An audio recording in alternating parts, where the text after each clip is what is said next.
Hello.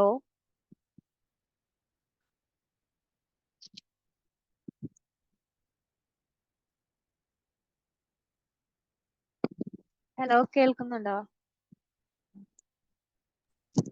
കേൾക്കുന്നുണ്ട്.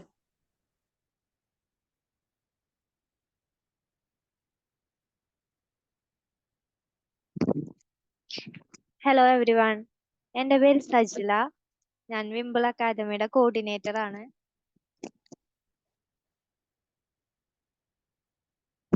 നിങ്ങൾക്കുമാകാം remedial training എന്ന തലക്കെട്ടിൽ ലേണിംഗ് ഡിസബിലിറ്റി മാനേജ്മെന്റുമായി ബന്ധപ്പെട്ട ഒരു ഫ്രീ വെബിനാർ ആണ് ഇന്നിവിടെ സംഘടിപ്പിച്ചിട്ടുള്ളത്. ഇത് ലീഡ് ചെയ്യുന്നത് വർഷ മാം ആണ്. വർഷ മാം വിംബിളിന്റെ ഫാക്കൽറ്റി ആണ്. എറണാകുളം സ്വദേശിയാണ്. കൺസൾട്ടന്റ് സൈക്കോളജിസ്റ്റ് ആൻഡ് സൈക്കോ തെറാപ്പിസ്റ്റും കൂടിയാണ്. ഇന്നത്തെ സെക്ഷനിലേക്ക് എത്തിച്ചേർന്ന എല്ലാവർക്കും സ്വാഗതം.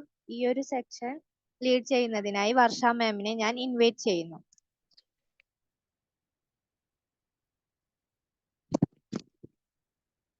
വർഷ മാം. Hi all, good evening.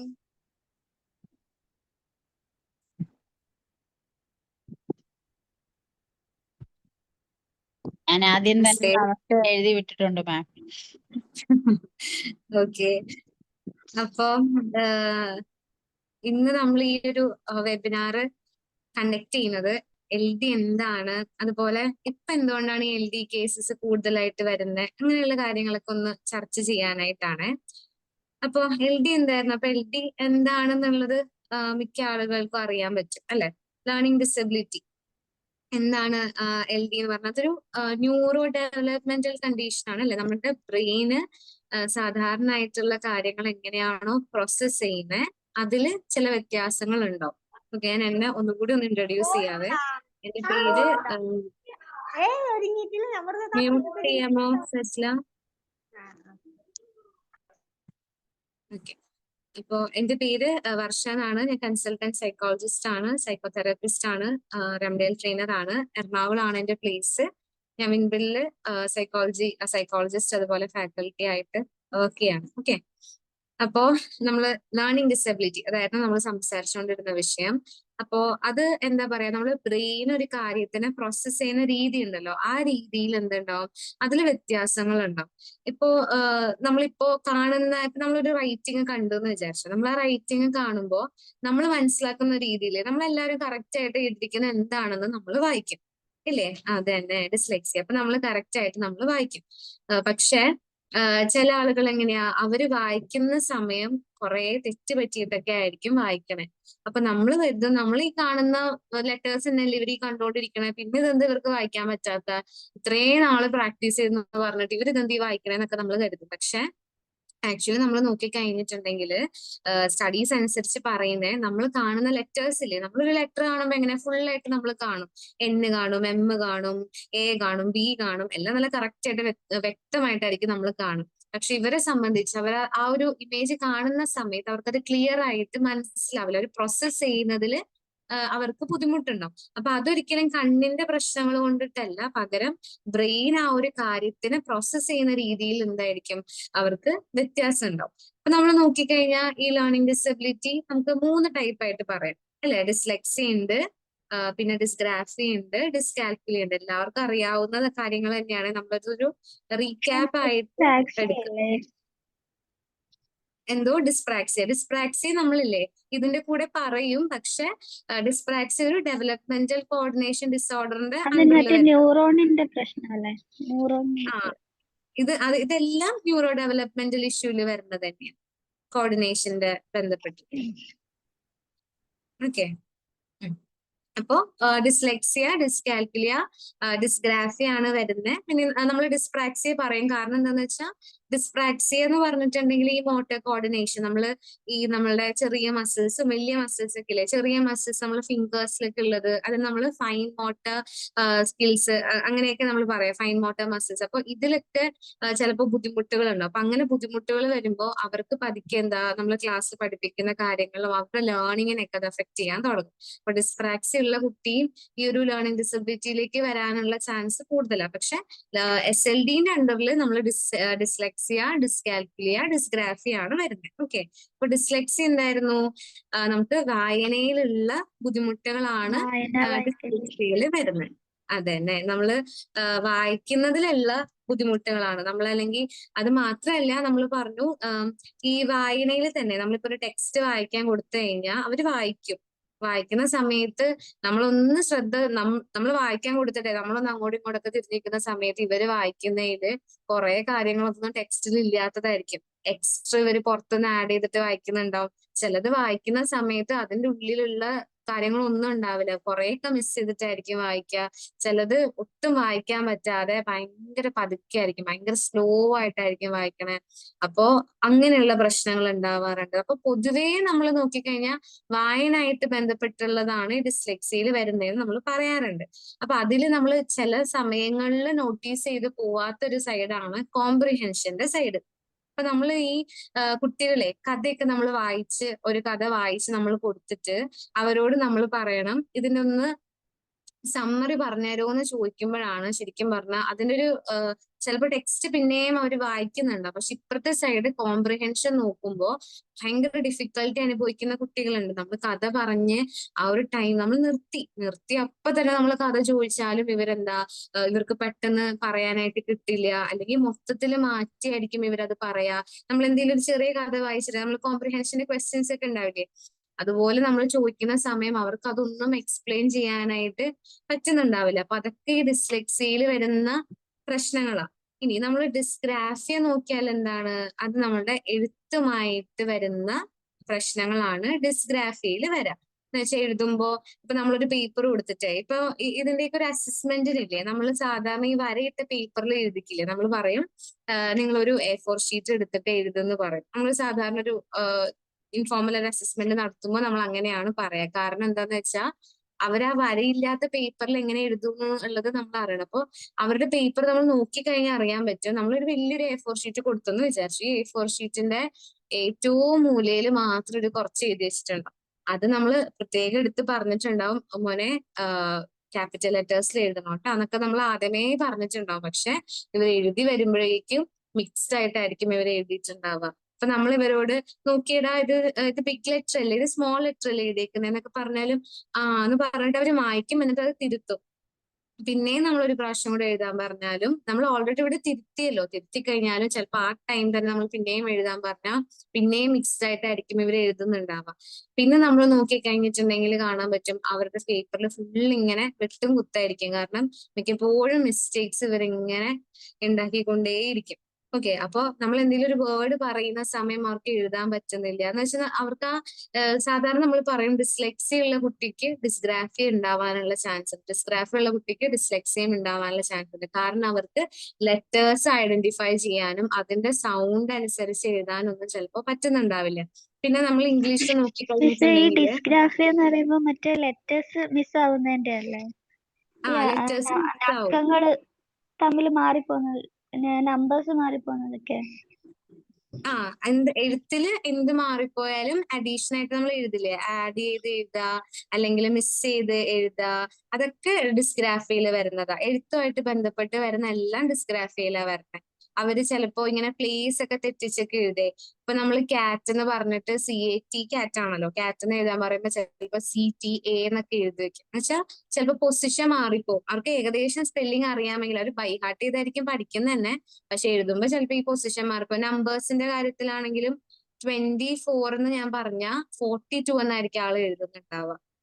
Okay, അതാണ് ഡിസ്ഗ്രാഫിയയിൽ വരുന്നത്. എന്ന് വെച്ചാൽ റൈറ്റിംഗ് ആയിട്ട് ബന്ധപ്പെട്ടത്, ഹാൻഡ് റൈറ്റിംഗ് ക്ലിയർ ആയിട്ടുണ്ടാവില്ല. പിന്നെ എപ്പോ എഴുതിയാലും ഇങ്ങനെ എല്ലാം കൂടി ഇങ്ങനെ മിക്സ് ആയിട്ടായിരിക്കും എഴുതുന്നുണ്ടാവുക. ഒരിത്തിരി ഗ്യാപ്പ് ഇട്ട് എഴുതും മോനെ എന്ന് പറഞ്ഞാലും ചിലപ്പോൾ അത് ഗ്യാപ്പ് ഇടില്ല. അത്രയും അടുപ്പിച്ചായിരിക്കും ഇവർ എഴുതുക. കാരണം അവർക്ക് ഇത് എത്രത്തോളം ഡിസ്റ്റൻസ് ഇട്ട് എഴുതണം, അല്ലെങ്കിൽ പേപ്പറിൽ എന്തോരം കാര്യങ്ങൾ കൊള്ളും. നമ്മളൊരു പേപ്പറിൽ എഴുതി തുടങ്ങുമ്പോൾ നമുക്ക് മനസ്സിലാവില്ല, ഈ പേപ്പറിൽ ഇത്രയും കാര്യങ്ങൾ എനിക്ക് എഴുതാൻ പറ്റും എന്നുള്ളതൊക്കെ നമുക്കറിയാം. പക്ഷെ ഇവരെ സംബന്ധിച്ച് എങ്ങനെയാ, അവർ എഴുതി തുടങ്ങും, പക്ഷെ എന്തോരം ഇനി എഴുതാൻ പറ്റുമെന്നോ അങ്ങനത്തെ കാര്യങ്ങളൊന്നും അവർക്ക് അറിയാൻ പറ്റില്ല. അപ്പൊ അത് പിന്നെയും അവർക്ക് പ്രോബ്ലംസ് ആവും. സാധാരണ ഡിസ്ഗ്രാഫിയിൽ കാണുന്ന, ഇതിപ്പോ നമ്മള് പൊതുവെ ഒരു ഔട്ട്ലൈൻ ആണ് കേട്ടോ നോക്കണേ. നമ്മൾ ഈ ഡിസ്ലെക്സിയയിലും ഡിസ്ഗ്രാഫിയിലൊക്കെ പിന്നെയും അതിന് കുറെ ടൈപ്സ് വരുന്നുണ്ട് അതിന്റെ അണ്ടറിൽ. അപ്പൊ നമ്മളിപ്പോ ഒരു ഔട്ട്ലൈൻ പോലെയാണ് പറഞ്ഞു പോകുന്നത്. പിന്നെ ഉള്ളതാണ് ഡിസ്കാൽക്കുലിയ. ഇത്രയും കാര്യങ്ങൾ ക്ലിയർ ആയിരുന്നോ പറഞ്ഞ?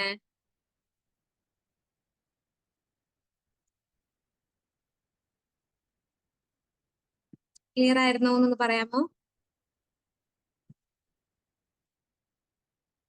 ഓക്കെ.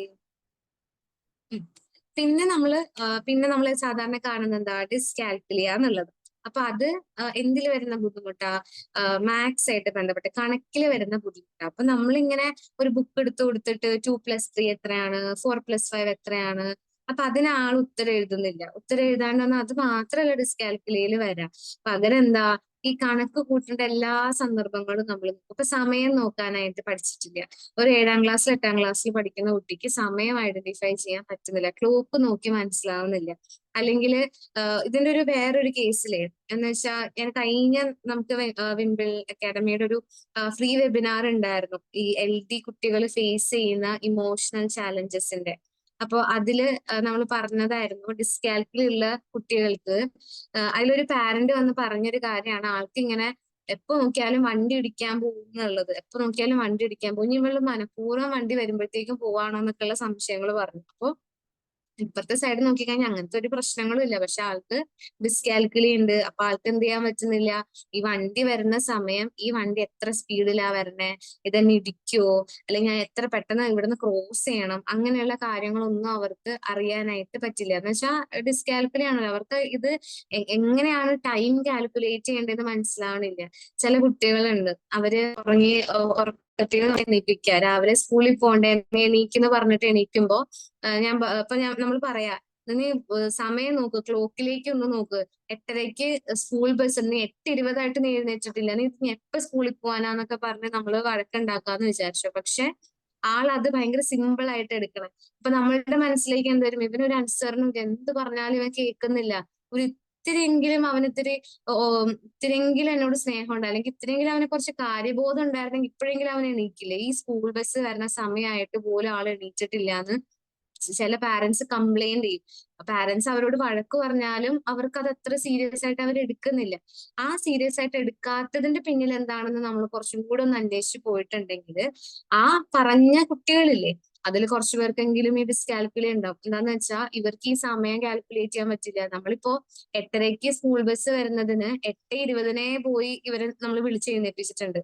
എനിക്ക് സ്കൂളിൽ പോണം, ഇത്രയും സമയം വൈകിയെന്ന് പറഞ്ഞ് വിളിച്ചെണീപ്പിച്ചിട്ട് ഇവരോട് നമ്മൾ ഈ ക്ലോക്ക് നോക്കാൻ പറയുമ്പോഴേ അവരിങ്ങനെ ക്ലോക്കിലേക്ക് നോക്കുമ്പോ 8:30 എന്നുള്ള സമയം അമ്മ ഇങ്ങനെ ചൂണ്ടിക്കാണിച്ചപ്പോ മനസ്സിലായി.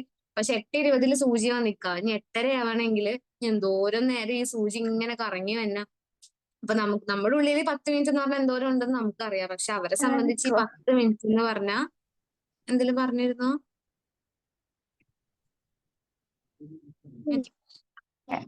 സോറി മിസ്, നെറ്റിന്റെ ഇഷ്യൂ കാരണം ഇടയ്ക്ക് കട്ട് ആവുന്നുണ്ടായിരുന്നു.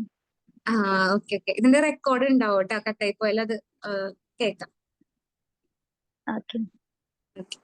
അപ്പൊ ഇവരെ സംബന്ധിച്ച് എന്താ, ഈ ക്ലോക്കിന്റെ സമയം മാറിയാൽ അവർക്കത് അറിയില്ല. അവരെ സംബന്ധിച്ച് ഈ 10 മിനിറ്റ് എന്നുള്ളത് നമുക്കറിയാം. 10 മിനിറ്റ് എന്ന് പറഞ്ഞാൽ നമ്മൾ പിന്നെ ഭയങ്കര ധൃതി പിടിക്കലായിരിക്കും, എങ്ങനെയെങ്കിലും ഒന്ന് തീർത്താൽ മതി എന്ന് പറഞ്ഞിട്ട്. പക്ഷെ ഇവരെ സംബന്ധിച്ച് ഇവരിങ്ങനെ പതുക്കെ നിൽക്കും. കാരണം ഇവരുടെ ഉള്ളില് 10 മിനിറ്റ് എന്ന് പറഞ്ഞാൽ 1 മണിക്കൂറിന് തുല്യമായിട്ടായിരിക്കും ഇവര് കണ്ടുകൊണ്ടിരിക്കുക. അപ്പൊ അതൊരിക്കലും അവര് പാരന്റ്സ് പറയുന്നത് ഒബേ ചെയ്യാതിരിക്കലല്ല, അവരുടെ ഉള്ളിൽ സമയമുണ്ട്, അമ്മ എന്നെ നേരത്തെ വിളിച്ചേക്കായി ക്ലാസ്സിൽ പോവാൻ വേണ്ടിയിട്ട് എന്നുള്ളതായിരിക്കും അവരുടെ ഉള്ളിൽ ഉണ്ടാവുക.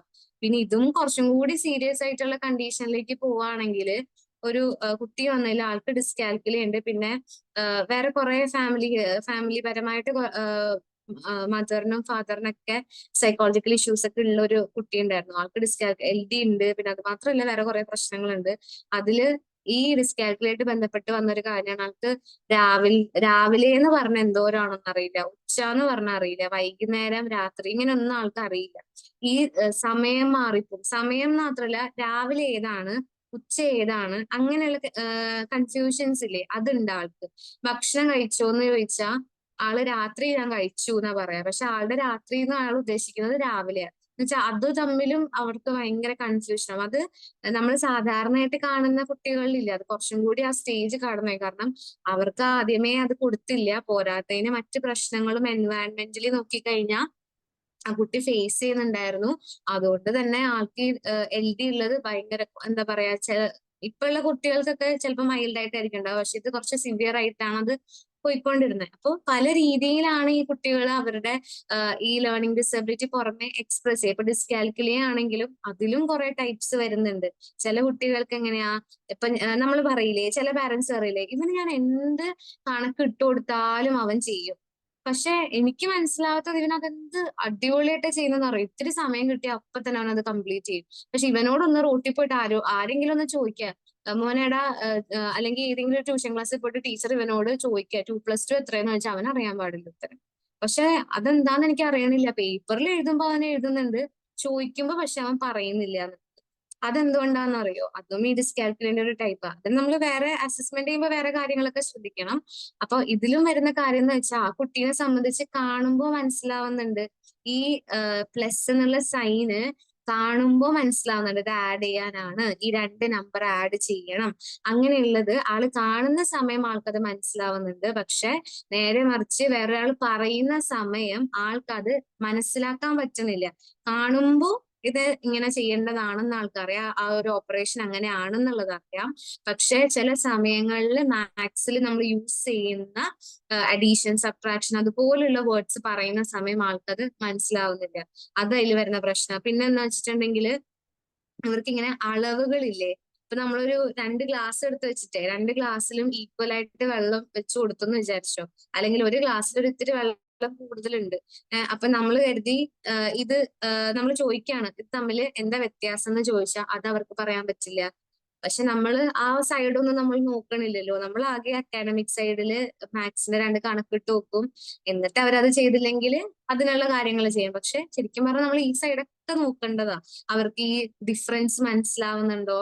ഒരു കുട്ടിയെ ഇതുപോലെ ബ്രെഡ് ഒക്കെ നമ്മൾ കൊടുക്കുന്ന സമയം പാരന്റ് പറഞ്ഞ ബ്രെഡ് കൊടുത്തിട്ട് ഇവന് കൂടുതൽ കൊടുത്തിട്ടുണ്ടാവും, പക്ഷെ അവനത് മനസ്സിലാവുന്നില്ല. അല്ലെങ്കിൽ 2 നടുക്ക് വെച്ച് കട്ട് ചെയ്താലും ഇത് ഈക്വൽ ആണെന്നുള്ളത് അറിയാൻ പറ്റുന്നില്ല എന്നൊക്കെ പറയും. പിന്നെ ഡിസ്ഗ്രാഫിയുള്ള നമ്മൾ നേരത്തെ പറഞ്ഞതിലാണെങ്കിലും ചില കുട്ടികൾക്ക് നമ്മൾ ഈ സ്കെയിൽ വരച്ചിട്ട് ലൈൻ വരക്കാൻ പറയില്ലേ, അങ്ങനെ സ്കെയിൽ ഇങ്ങനെ വെച്ച് കഴിയുമ്പോഴേക്കും സ്കെയിൽ കറക്റ്റ് ആയിട്ട് വെക്കും, പക്ഷെ ലൈൻ വരക്കുമ്പോ ഇഷ്ടമുള്ള സ്ഥലത്ത് കൂടെ ആയിരിക്കും പോണേ. അപ്പൊ ചില കാര്യങ്ങള് നമുക്ക് പലർക്കും അറിയാം ലേണിംഗ് ഡിസബിലിറ്റി എന്താണ്. അതുപോലെ ഇപ്പൊ കുറെ വീഡിയോസ് നമുക്ക് അവൈലബിൾ ആണ്, നമുക്ക് സംശയം ഉണ്ടെങ്കിൽ നമുക്ക് ആ വീഡിയോസ് റെഫർ ചെയ്ത് നമുക്ക് അത് മനസ്സിലാക്കാനും പറ്റുന്നുണ്ട്. പക്ഷെ ഇതിന്റെ ഉള്ളിലെ സബ് ടൈപ്സ് എന്താണ്, അതെങ്ങനെ നമുക്ക് മനസ്സിലാക്കാം, അതൊക്കെ നമ്മൾ കുറച്ചും കൂടി നമ്മൾ എന്ത് ചെയ്യുക, അതിനെ കുറിച്ച് പഠിക്കുന്നത് നല്ലതായിരിക്കും. അപ്പൊ സാധാരണയായിട്ട് നമ്മൾ നോക്കിക്കഴിഞ്ഞാൽ എന്താണ് നമ്മൾ ഫസ്റ്റ് പറഞ്ഞ എന്താ, ലേണിംഗ് ഡിസബിലിറ്റി അതൊരു നമ്മൾ ബ്രെയിന് പ്രോസസ് ചെയ്യുന്ന രീതിയിൽ വ്യത്യാസമുണ്ട് അല്ലെ. അപ്പൊ അത് മെയിൻലി 3 ടൈപ്സ് ആണെന്ന് പറഞ്ഞു. 3 ടൈപ്സ് ആണ് SLD വരുന്നത്: dyslexia, dyscalculia, dysgraphia. Dyspraxia developmental coordination ഡിസോർഡറിൽ വരുന്നതാണ് ഡിസ്പ്രാക്സിയ. ഓക്കെ, അപ്പൊ ഇതില് നമ്മൾ നോക്കിക്കഴിഞ്ഞിട്ടുണ്ടെങ്കിൽ അപ്പൊ നമ്മൾ ഇത് പഠിക്കുന്ന നമ്മൾ ഇത് നോക്കുന്ന സമയത്തും നമ്മൾ എന്താ ഈ ന്യൂറോ ട്രാൻസ്മിറ്റേഴ്സിന്റെ റോളൊക്കെ നമ്മൾ അറിഞ്ഞിരിക്കണം. കാരണം ചില ന്യൂറോ ട്രാൻസ്മിറ്റേഴ്സ് കൂടുമ്പോ കുറയുമ്പോ ഒക്കെ നമ്മുടെ മെമ്മറി, ഇപ്പൊ ഡോപ്പമിൻ തന്നെ ഇല്ലേ, ഡോപ്പമിന്റെ അളവ് കൂടുമ്പോ കുറയുമ്പോ ഒക്കെ നമുക്ക് മൊത്തത്തിൽ നമ്മൾ ബാധിക്കും. ഈ അളവ് കുറയുമ്പോഴേക്കും നമുക്ക് മെമ്മറിയിൽ പ്രശ്നങ്ങൾ വരും, അറ്റൻഷനിൽ പ്രശ്നങ്ങൾ വരും. ഈ പ്രായമായ ആളുകളില്ലേ, ഒരു 65+ ഒക്കെ ആയിട്ടുള്ള ആളുകളിൽ ഈ മെമ്മറി ഇഷ്യൂസും അറ്റൻഷൻ ഇഷ്യൂസ് ഒക്കെ ഉള്ള ആളുകൾ ഉണ്ടാവില്ലേ, അവരുടെ ഒക്കെ ഒരു സൈഡ് നമ്മൾ നോക്കിക്കഴിഞ്ഞാൽ ഡോപ്പമിന്റെ അളവ് കുറവായിരിക്കും. കാരണം അത് കുറയുമ്പോഴേക്കും അവരുടെ മെമ്മറി, വേറെ ഇഷ്യൂസ് ഉണ്ട്, അതിന്റെ ഒരു ഫാക്ടറാണിത്. ഇതുപോലെ കുട്ടികൾക്കും ഉണ്ടല്ലോ. അപ്പൊ കുട്ടികളുടെ മെമ്മറി അറ്റൻഷൻ ഒക്കെ ഈ ന്യൂറോ ട്രാൻസ്മിറ്റേഴ്സിന്റെ ചേഞ്ചസ് അനുസരിച്ച് അല്ലെങ്കിൽ ബ്രെയിനിൽ വരുന്ന മാറ്റങ്ങൾ അനുസരിച്ചും അവർക്ക് എന്തുണ്ടാവാറുണ്ട്, ഓരോ സ്ഥലങ്ങളിൽ പ്രശ്നങ്ങൾ കാണിക്കുന്നുണ്ട്. അപ്പൊ പലപ്പോഴും നമ്മൾ എന്താ ഇപ്പൊ നമ്മൾ നോക്കിക്കഴിഞ്ഞിട്ടുണ്ടെങ്കിൽ എങ്ങനെയാ LDന്റെ കേസ് കൂടുതലാണ് കേൾക്കുന്നത്. അല്ലെ? നേരത്തെ ആണെങ്കിൽ നമ്മൾ അത്രയും കേൾക്കുന്നില്ല, പക്ഷെ ഇപ്പോ കൂടുതലാണ്. അതുകൊണ്ട് തന്നെ റെമഡിയേറ്റേഴ്സിന്റെ എണ്ണവും കൂടുന്നുണ്ട്. അതുപോലെ റിസൾട്ട് നമുക്ക് അതിൽ നിന്ന് കിട്ടുന്നുണ്ട്. അപ്പൊ എന്തുകൊണ്ടാണ് കൂടുന്നതെന്ന് ചോദിച്ചിട്ടുണ്ടെങ്കിൽ നേരത്തെയും ഇതുപോലെ ഉണ്ടായിരുന്നു അല്ലെ? നേരത്തെയും LD ഒക്കെ ഉണ്ടായിട്ടുണ്ട്. പക്ഷെ ആളുകൾ അതിനെ മിക്കപ്പോഴും ആ കുട്ടിക്ക് മടിയാണ്, കറക്റ്റ് ആയിട്ട് അവൻ ചെയ്യുന്നില്ല, അവള് ചെയ്യുന്നില്ല എന്നൊക്കെ പറഞ്ഞ് പാരന്റ്സ് ആണെങ്കിൽ പോലും ഇത്രയൊക്കെ ഞങ്ങൾ വാങ്ങിക്കൊടുത്തിട്ടും ഇത്ര അവൾ എന്ത് ചോദിക്കണോ അതൊക്കെ ഞങ്ങൾ കൊടുക്കുന്നുണ്ട്. അവളോട് പഠിക്കാൻ ഇരിക്കാൻ പറഞ്ഞാൽ ഇരുന്നൊക്കെ തരുന്നുണ്ട്. പക്ഷെ ഒരു കാര്യം അവളുടെ ഉള്ളിലേക്ക് കയറുന്നില്ല. അതെങ്ങനെ ഞങ്ങളെ കാണിക്കാൻ വേണ്ടിയിട്ടല്ലേ ബുക്കിന്റെ ഫ്രണ്ടിൽ ഇരിക്കുന്നതെന്നൊക്കെ ചോദിക്കും. പക്ഷെ കുറച്ചും കൂടി നമ്മളൊന്ന് സ്നേഹത്തോടെ അവരുടെ കൂടെ ഇരുന്ന് അന്വേഷിച്ചിട്ടുണ്ടെങ്കിൽ അവരതിൽ സ്ട്രെസ്ഫുൾ ആണ്, അവർക്ക് അത് പഠിക്കാൻ പറ്റുന്നില്ല, അതിൽ അവർ കുറെ സ്ട്രെസ് അനുഭവിക്കുന്നുണ്ടാവും. അപ്പൊ നേരത്തെ ഇത് ഉണ്ടായിരുന്നു. പക്ഷെ ആ നേരത്തെ കോവിഡിന്റെ സമയത്തിനൊക്കെ മുന്നേ വരെ എല്ലാ സമയത്തും LD ഉണ്ട്. പക്ഷെ എന്താന്ന് വെച്ചാൽ ആ സമയങ്ങളിൽ ഇങ്ങനെ അധികം അസസ് ചെയ്തോ ഡയഗ്നോസിസ് നടത്തുകയോ ഒന്നും ചെയ്തിട്ടുണ്ടായിരുന്നില്ല. പിന്നെ അത് മാത്രമല്ല, എല്ലാവർക്കും മടിയാണെന്ന് പറഞ്ഞുകൊണ്ടാണ് ഇരുന്നേച്ചത്. പക്ഷെ കോവിഡ് കഴിഞ്ഞിട്ടുള്ള സമയങ്ങളിൽ നോക്കിക്കഴിഞ്ഞാൽ ഇപ്പൊ LD കേസസ് കൂടുതലല്ലേ? അത് എന്തുകൊണ്ടാന്ന് വെച്ചാൽ അത് കുട്ടികളില് ഈ കോവിഡ് കഴിഞ്ഞിട്ട് കൂടി എന്നുള്ളതിനേക്കാളും ഉപരി പാരന്റ്സ് ഇപ്പൊ അവെയർ ആണ് LD എന്താന്നുള്ളത്.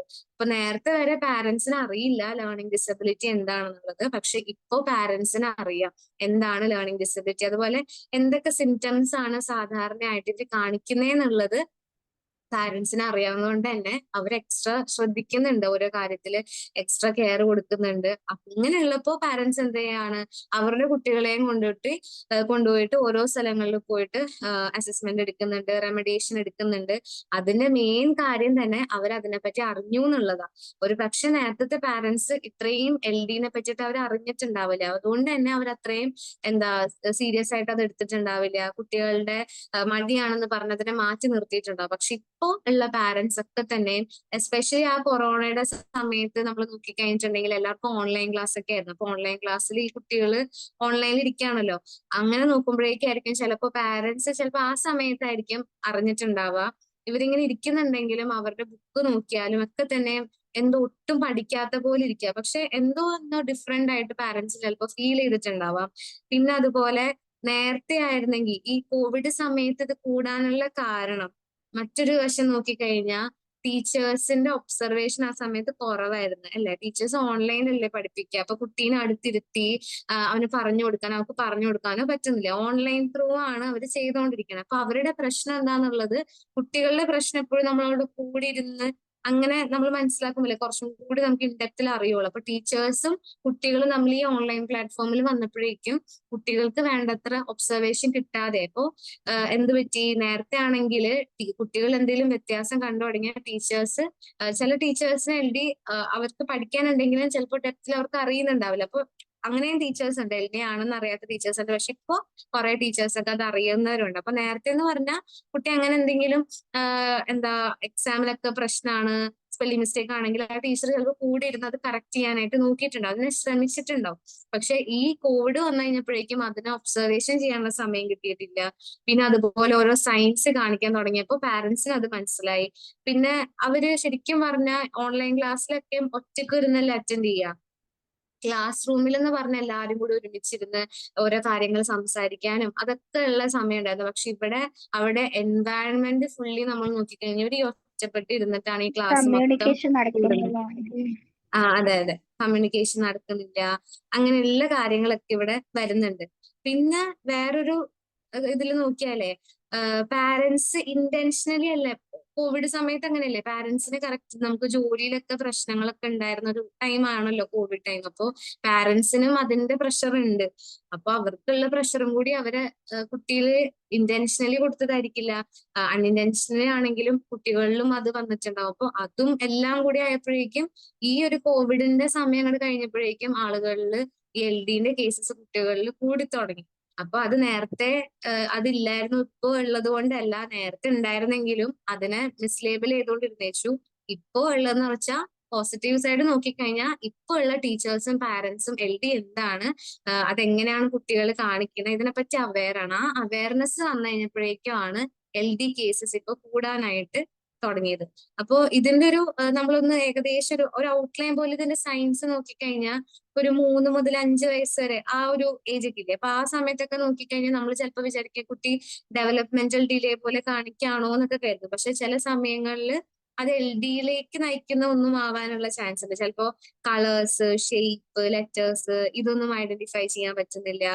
ഇല്ലെങ്കിൽ എന്തെങ്കിലും ചില കുട്ടികൾ ഈ പാട്ടൊക്കെ കേട്ട് വേഗം പഠിക്കല്ലോ, പക്ഷെ ഇവരിങ്ങനെ പഠിക്കാൻ കുറെ സമയം എടുക്കുന്നുണ്ട്. അല്ലെങ്കിൽ എന്തെങ്കിലും ഒരു കാര്യം ഇങ്ങനെ പിടിക്കാൻ വേണ്ടി പെൻസിലോ കുഞ്ഞി ബിൽഡിംഗ് ബ്ലോക്കോ ഇതൊന്നും അവർക്ക് കൈ കൊണ്ട് ഇങ്ങനെ ടിക്ക് ചെയ്ത് അങ്ങനെ ഒന്നും ചെയ്യുന്നില്ല. എന്ന് വെച്ചാൽ അവരുടെ ഈ ഫൈൻ മോട്ടോർ സ്കിൽസിൽ അവരുടെ ഈ കുഞ്ഞു മസിൽസ് ഒക്കെ ഉപയോഗിക്കുന്ന അവിടെയൊക്കെ കുറച്ച് ബുദ്ധിമുട്ട് കാരണം അവർക്ക് അത് ചെയ്യാൻ പറ്റുന്നുണ്ടാവില്ല. പിന്നെ നമ്മൾ കുറച്ചും കൂടി ഏജ് നോക്കി കഴിഞ്ഞിട്ടുണ്ടെങ്കിൽ 6 മുതൽ 8 വയസ്സ് വരെയൊക്കെ ആണെങ്കിൽ വായിക്കാൻ ബുദ്ധിമുട്ട് കാണിച്ചു തുടങ്ങി. അല്ലെങ്കിൽ വായിക്കാൻ ഏതൊക്കെ സമയം കിട്ടുന്നുണ്ടോ ആ സമയത്ത് ഇവര് എന്ത് ചെയ്യാൻ പറ്റുമോ അവിടെ നിന്ന് എങ്ങനെ മാറിക്കളയും. ചില കുട്ടികളെ റീഡിംഗ് ടെസ്റ്റ് നടത്തുന്ന കറക്റ്റ് സമയമാകുമ്പോഴേക്കും അവർക്ക് ബാത്റൂമിൽ പോവോ അല്ലെങ്കിൽ തലകറക്കോ അങ്ങനെ എന്തെങ്കിലുമൊക്കെ ആയിട്ട് വരും. പിന്നെ അതുപോലെ എഴുതുന്നതിൽ ബുദ്ധിമുട്ട് കാണിക്കാൻ തുടങ്ങി. പലപ്പോഴും അതില് മിസ്റ്റേക്സ് വരാൻ തുടങ്ങി. അങ്ങനെ ഒരു കുട്ടി ഉണ്ടായിരുന്നു. അപ്പൊ ആൾക്ക് എഴുതുന്നതിൽ എപ്പോഴും മിസ്റ്റേക്ക് അല്ലേ, ടീച്ചേഴ്സിന്റെ അടുത്ത് നിന്ന് എപ്പോഴും വഴക്ക് വെക്കും. അതിന് അവൻ എന്ത് ചെയ്തെന്ന് വെച്ചിട്ടുണ്ടെങ്കിൽ മറ്റേ ബാൻഡേജ് ഇല്ലേ, ബാൻഡേജും പിന്നെ അതല്ലാണ്ട് നമ്മളൊരു വേറെന്തോ ഒരു വൈറ്റ് കളറിൽ നമ്മളിങ്ങനെ ഡ്രസ് ചെയ്യാനായിട്ട് ഉപയോഗിക്കില്ലേ, ഈ സാധനങ്ങളൊക്കെ ആള് വീട്ടില് ഫസ്റ്റ് എയ്ഡ് ബോക്സ് ഉണ്ടായിരുന്നു, അതിൽ നിന്ന് ഈ സാധനങ്ങളൊക്കെ എടുത്ത് ബാഗിൽ ഇട്ടിട്ട് ആള് വാനിനാ വരുന്നത് സ്കൂളിലേക്ക്. ഈ വാനിൽ വരുന്ന സമയത്ത് വലത്തെ കൈ കൊണ്ടല്ലേ എഴുതേണ്ടി വരാന്ന് പറഞ്ഞിട്ട് അവൻ അത് മൊത്തം ചുറ്റിയും കെട്ടിക്കൊണ്ടാണ് അവൻ ക്ലാസ്സിൽ ഇരുന്നത്. 2 ദിവസം ഇരുന്നു. 3-ാമത്തെ ദിവസം ടീച്ചർ പിടിച്ചു. 3-ാമത്തെ ദിവസം ആയപ്പോഴേക്കും ടീച്ചറെ കണ്ടു ഇവൻ ഇങ്ങനെ ഇടയ്ക്ക് അയച്ചു നോക്കുന്നത്. അങ്ങനെയാണ് അവനെ പിടിച്ചപ്പോ അവരതിന്ന് അവോയ്ഡ് ചെയ്യാനായിട്ട് ശ്രമിച്ചുകൊണ്ടിരിക്കുക. അപ്പൊ ചിലവര് ദേഷ്യപ്പെടും ടീച്ചേഴ്സിനോട്, എനിക്ക് ചെയ്യാൻ പറ്റില്ല എന്നൊക്കെ പറഞ്ഞ് ടീച്ചേഴ്സിനോട് അങ്ങോട്ട് ദേഷ്യപ്പെടുന്ന കുട്ടികളുണ്ട്. ചിലവർ ഇതുപോലത്തെ കാര്യങ്ങളൊക്കെ ചെയ്തിട്ട് എങ്ങനെ അതിന്ന് അവോയ്ഡ് ചെയ്യാമെന്ന് നോക്കി അങ്ങനെ ചെയ്യുന്നവരുണ്ട്. പിന്നെ അവർക്ക് സ്പെല്ലിംഗ് മിസ്റ്റേക്സ് ഉണ്ടാക്കുക, ബേസിക് മാത്സ് കോൺസെപ്റ്റിലും അവര് ഭയങ്കരമായിട്ട് സ്ട്രഗിൾ ചെയ്യുന്നുണ്ടാവും. അപ്പൊ നമ്മൾ വിചാരിക്കും, ടീച്ചേഴ്സ് വിചാരിക്കുന്ന എന്താ, ഇവന് നമ്മൾ പറഞ്ഞു കൊടുക്കുമ്പോഴേക്കും ഇവന് എഴുതാൻ പറ്റുന്നില്ല, എന്നൊരു കാര്യം ചെയ്യാൻ ഞാൻ ബോർഡിൽ എഴുതി കൊടുക്കുക, നീ ബോർഡിൽ നോക്കി എഴുതിക്കോ, ബോർഡിൽ നോക്കി എഴുതിയിട്ട് നീ മിസ്റ്റേക്സ് ഒന്നും ഉണ്ടാക്കരുത് എന്നൊക്കെ പറഞ്ഞിട്ടായിരിക്കും നമ്മൾ ബോർഡിൽ എഴുതാനായിട്ട് സ്റ്റാർട്ട് ചെയ്തിട്ടുണ്ടാവുക. പക്ഷെ ബോർഡിൽ എഴുതി സ്റ്റാർട്ട് ചെയ്ത സമയത്തായിരിക്കും അതിലും മിസ്റ്റേക്സ് ഉണ്ട്, നോക്കി എഴുതുന്നതിലും മിസ്റ്റേക്സ് വന്നു. അപ്പൊ ടീച്ചേഴ്സിന് പിന്നെയും ദേഷ്യം, നിനക്ക് ഞാൻ ഈ ബോർഡിൽ എഴുതി തന്നിട്ട് പോലും നിനക്കത് നോക്കി സ്പെല്ലിങ് കറക്റ്റ് ആയിട്ട് എഴുതാൻ പറ്റുന്നില്ലേ എന്നുള്ളതായിരിക്കും ചോദിക്കുക. പലപ്പോഴും നമുക്കറിയാവുന്ന കുട്ടികളോടൊക്കെ ടീച്ചേഴ്സ് ഇങ്ങനെ പറഞ്ഞിട്ടും ഉണ്ടാവും. അപ്പൊ അവര് നാണക്കേട് കൊണ്ട് പാരന്റ്സിനോട് പറഞ്ഞിട്ടുണ്ടാവില്ല. ഒരു സൈഡില് കുട്ടികൾ അവരുടെ എന്താ പറയാ അവരനുഭവിക്കുന്നത് അവര് തന്നെ ആരോടും പറയാണ്ട് അനുഭവിച്ചുകൊണ്ടിരിക്കുക. കാരണം അവർക്കും ഉള്ളിൽ നാണക്കേടാ മറ്റൊരാളോട് പറഞ്ഞ് അവരെങ്ങനെ എടുക്കും എന്നൊക്കെ ഓർത്തിട്ട്. ഓക്കെ, പിന്നെ നമ്മളൊരു 9 തുടങ്ങി 11 വയസ്സ് വരെയൊക്കെയുള്ള കുട്ടികളെ നോക്കിക്കഴിഞ്ഞാൽ ഈ കോംപ്രിഹെൻഷനിൽ ഓൾറെഡി പ്രശ്നങ്ങൾ ഉണ്ടാവും. നമ്മൾ നേരത്തെ പറഞ്ഞില്ലേ, ഒരു കഥയൊക്കെ പറഞ്ഞു കൊടുത്തിട്ട് തിരിച്ച് പറയാനൊക്കെ പറഞ്ഞാൽ അതിൽ ഓൾറെഡി ഇവർക്ക് പ്രശ്നം ഉണ്ടാവും. ഈ ടൈം ആകുമ്പോൾ കുറച്ചും കൂടി അത് കൂടും. പിന്നെ റീഡിങ്ങിന്റെ ഫ്രീക്വൻസി കുറയും. പിന്നെ നോക്കിക്കഴിഞ്ഞാൽ ആ വോയിസ് ഒക്കെ നല്ല, ആ സൗണ്ട് ഒക്കെ ഭയങ്കര കുറച്ചിട്ടായിരിക്കും ക്ലാസ്സിൽ വായിക്കുക. എന്തെങ്കിലും ഒന്ന് വായിക്കി എന്ന് പറഞ്ഞാൽ ഭയങ്കര പതുക്കെ, എന്ന് വെച്ചാൽ തൊട്ടടുത്തിരിക്കുന്ന ആൾക്ക് പോലും കേൾക്കാത്ത അത്രയും സൗണ്ടിലായിരിക്കും അവര് വായിക്കുന്നുണ്ടാവുക. സെന്റൻസ് സ്ട്രക്ചർ ചെയ്യാൻ ബുദ്ധിമുട്ടുണ്ടാവും. പിന്നെ ഇപ്പൊ ഒരു 9 ആയിട്ടും 2+2 എത്രയെന്ന് ചോദിച്ചാൽ കൈ എടുത്തിട്ട് ഇങ്ങനെ 2 ഇപ്പുറത്ത് 2 ഇട്ട് 2 എന്താണ് 2 in the mind 2 in the hand എന്നൊക്കെ പറഞ്ഞായിരിക്കും അവർ എണ്ണിക്കൊണ്ടിരിക്കുക. എന്ന് വെച്ചാൽ സിമ്പിൾ കൊടുത്താലും അവർ ചിലപ്പോൾ കൈകൾ, നമ്മളും കൈ ഉപയോഗിക്കുന്നുണ്ടാവും, പക്ഷെ ഇവരെ സംബന്ധിച്ച് ഇപ്പൊ 1+1 ചോദിച്ചാൽ പോലും അവർക്കത് പറയാനായിട്ട് പറ്റില്ല. കൈ ഉപയോഗിച്ച് മാത്രമേ അവർക്ക് അത് പറയാനായിട്ട് പറ്റുള്ളൂ. അങ്ങനെയുള്ള പ്രശ്നങ്ങൾ കാണിക്കുന്നുണ്ട്. പിന്നെ നമ്മൾ ഇത്രയും സയൻസ് ഒക്കെ അവർ കാണിച്ച് എന്നിട്ടും നമ്മൾ അവരെ നോക്കുന്നില്ല എന്നാണെങ്കിൽ പിന്നെ വരുമ്പോഴേക്കും അവരുടെ പേപ്പർ നോക്കിയാൽ കാണാൻ പറ്റും മിക്ക ക്വസ്റ്റ്യന് ആൻസർ ചെയ്തേക്കുന്നതിലും ഈ എസ്സേ ടൈപ്പ് ക്വസ്റ്റ്യൻസ് ഇല്ലേ, അല്ലെങ്കിൽ 1.5 പേജ് 2.5 പേജ് എഴുതാനുള്ള ക്വസ്റ്റ്യൻസ്, അത് മൊത്തം എഴുതിയിട്ടുണ്ടാവില്ല. അതിന്റെയൊക്കെ ജസ്റ്റ് ആ ക്വസ്റ്റ്യൻ തന്നെ എനിക്ക് എഴുതി വെച്ചിട്ടുണ്ടാവും. കാരണം അവർക്ക് ആ ഇത്ര പേജ് എഴുതണം എന്നുള്ളത് കാണുമ്പോൾ തന്നെ അവരുടെ ഉള്ളിൽ ഭയങ്കര സ്ട്രെസ്സാണ്. കാരണം അവർക്കത് അറിയില്ലല്ലോ, അപ്പൊ അവർക്ക് അത് സ്ട്രെസ് കൂടും. അപ്പൊ മാക്സിമം അവരെന്ത് ചെയ്യും എന്ന് വെച്ചിട്ടുണ്ടെങ്കിൽ ഇങ്ങനെയുള്ള essay questions, long answer questions ഒക്കെ അവര് അവോയ്ഡ് ചെയ്യും. പിന്നെ അതുപോലെ തന്നെ സമയം അവർക്ക് തികയാതെ വരും. എന്ന് വെച്ചാൽ ഇവർക്ക് അറിയില്ല, അപ്പൊ ഇവരെന്തെങ്കിലും എഴുതാനായിട്ട് ശ്രമിക്കും, അപ്പൊ വരുമ്പോഴത്തേക്കും ടൈം അവർക്ക് കിട്ടുന്നുണ്ടാവില്ല. അപ്പോ അങ്ങനെയുള്ള പ്രശ്നങ്ങൾ വരും. പിന്നെ അത് മാത്രമല്ല ഇവർക്ക് എക്സാംസിനൊന്നും പ്രിപ്പയർ ചെയ്യാൻ പറ്റുന്നുണ്ടാവില്ല. അപ്പൊ ബാക്കിയുള്ള കുട്ടികൾ പ്രിപ്പയർ ചെയ്യുന്ന കാണുമ്പോഴേക്കും അതിന്റെ സ്ട്രെസ് ഇവർക്ക് വരും. പിന്നെ ഇത് കാരണം മാത്രം, കാരണം ഇവരിത് ആരോടും പറയണില്ല, ആരും ഹെൽപ്പ് എടുക്കുന്നില്ല. അപ്പൊ നമ്മൾ എന്ത് ചെയ്യും, പാരന്റ്സ് എന്താ ചെയ്യുക, ഇപ്പൊ ഇതിനെപ്പറ്റി അറിയില്ല എന്നാണെങ്കിൽ പാരന്റ്സ് എന്ത് ചെയ്യും, അവർ ട്യൂഷൻ ഉണ്ടാക്കും. ട്യൂഷൻ ഉണ്ടാക്കുമ്പോൾ ട്യൂഷന് അവർക്ക് എന്താണോ പഠിക്കാനുള്ള പോർഷൻ അത് നല്ല വ്യക്തമായിട്ട് ട്യൂഷൻ ക്ലാസ്സിൽ പഠിപ്പിച്ച് കൊടുക്കുന്നുണ്ടാവും. പക്ഷെ എന്നാലും ഈ കുട്ടിക്ക് പഠിക്കാൻ പറ്റുമോ? കാരണം കുട്ടിയുടെ പ്രശ്നം എന്താ, ലേണിംഗ് ഡിസബിലിറ്റി ആണ് ആളുടെ പ്രശ്നം. ആൾക്ക് ലെറ്റേഴ്സും സൗണ്ട്സും കാര്യങ്ങളും ഒന്നും അറിയാൻ പാടില്ല. അപ്പൊ നമ്മൾ ട്യൂഷൻ കൊണ്ടാക്കിയാലും ആൾക്ക് അതിൽ നിന്ന് ഒരു ബെനിഫിറ്റും കിട്ടുന്നില്ല, പകരം എക്സ്ട്രാ പ്രഷറാ. ട്യൂഷൻ ടീച്ചർ പറയും ഇത്ര പേജസ് നാളെ പഠിച്ചിട്ട് വരണം, സ്കൂളിൽ പോകുമ്പോൾ അവിടെ പഠിച്ചിട്ട് വരണം, വീട്ടില് അമ്മ പറയും ഇത്ര പഠിച്ചിട്ട് വരണം. അപ്പൊ മൊത്തത്തില് ഫുള്ള് പ്രഷറായിട്ടായിരിക്കും അവര് നിൽക്കുന്നുണ്ടാവുക. അതില് കുറെ കേസസ് വരുന്നത് അനുസരിച്ച് ചില കുട്ടികൾക്ക് ഈ എക്സാമിന്റെ സമയത്തൊക്കെ ഈ എന്താ പറയാ, അവർക്ക് എക്സാം ആൻസൈറ്റി വരുന്നുണ്ട്. പക്ഷെ അതിന്റെ പിന്നില് നമ്മൾ കുറെ അന്വേഷിച്ച് പോയി കഴിഞ്ഞാൽ ഇവർക്ക് കുഞ്ഞിലേ മുതൽ ഈ സൗണ്ട് കാര്യങ്ങളും ഒന്നും അറിഞ്ഞുകൂടാ. ഇതിങ്ങനെ അറിയാണ്ട് വന്ന് ഒരു സമയത്തേപ്പോഴേക്കും പാരന്റ്സ് വിചാരിക്കുമല്ലോ, ഇപ്പൊ ഇങ്ങനെയാ, കുറച്ചു ദിവസം കഴിയുമ്പോൾ അങ്ങ് ശരിയായി പോയിക്കോളും, ബാക്കി കുട്ടികളൊക്കെ ആയിട്ടൊന്ന് മിങ്കിൾ ചെയ്ത് അവര് പഠിക്കുന്നതൊക്കെ കാണുമ്പോൾ ഇപ്പോഴും പഠിച്ചോളും എന്നായിരിക്കും അവര് വിചാരിക്കണത്. പക്ഷെ അങ്ങനെ ഒരു എന്താ പറയാ ഇമ്പ്രൂവ്മെന്റും കുട്ടികൾ കാണിക്കുന്നുണ്ടാവില്ല. അപ്പൊ അതൊക്കെ നമ്മൾ നോക്കിക്കഴിഞ്ഞാൽ ഈ LD ഉള്ള കുട്ടികൾ ഫേസ് ചെയ്യുന്ന പ്രശ്നങ്ങളാണ്. പിന്നെ നമ്മൾ നേരത്തെ വെബിനാറിൽ ക്ലിയർ ആയിട്ട് പറഞ്ഞിട്ടുണ്ട് ഇപ്പൊ ഉള്ള കുട്ടികൾ ഫേസ് ചെയ്യുന്ന ഇമോഷണൽ ചാലഞ്ചസ് എന്താന്ന്. അപ്പൊ അത് കാണാത്തവരുണ്ടെങ്കിൽ അതും കൂടി ഒന്ന് ആ വീഡിയോ എന്തായാലും നിങ്ങളത് വാച്ച് ചെയ്യണം. കാരണം ഇപ്പോഴത്തെ കുട്ടികള് നേരത്തെ വെച്ച് നോക്കുമ്പോൾ നേരത്തെ പിന്നെ കുട്ടികൾ പഠിക്കുന്നില്ല, സ്ട്രെസ് ആണെങ്കിൽ അവർ എങ്ങനെയെങ്കിലൊക്കെ അത് കോപ്പപ്പ് ചെയ്ത് പോകും. പക്ഷെ ഇപ്പൊ ഉള്ള കുട്ടികൾ ഒരു ചെറിയ സ്ട്രെസ് വന്ന് അവർ എന്ത് തീരുമാനമാണ് അവർ എടുക്കാൻ പോകുന്നത് എന്നുള്ളത് നമുക്ക് പറയാൻ പറ്റില്ല. അപ്പൊ അതുകൊണ്ട് തന്നെ നമ്മൾ എക്സ്ട്രാ കെയർ ചെയ്തിട്ടുണ്ട്. അതുകൊണ്ട് നമ്മൾ അക്കാഡമിക് സൈഡ് കൂടുതൽ ശ്രദ്ധ കൊടുക്കുക.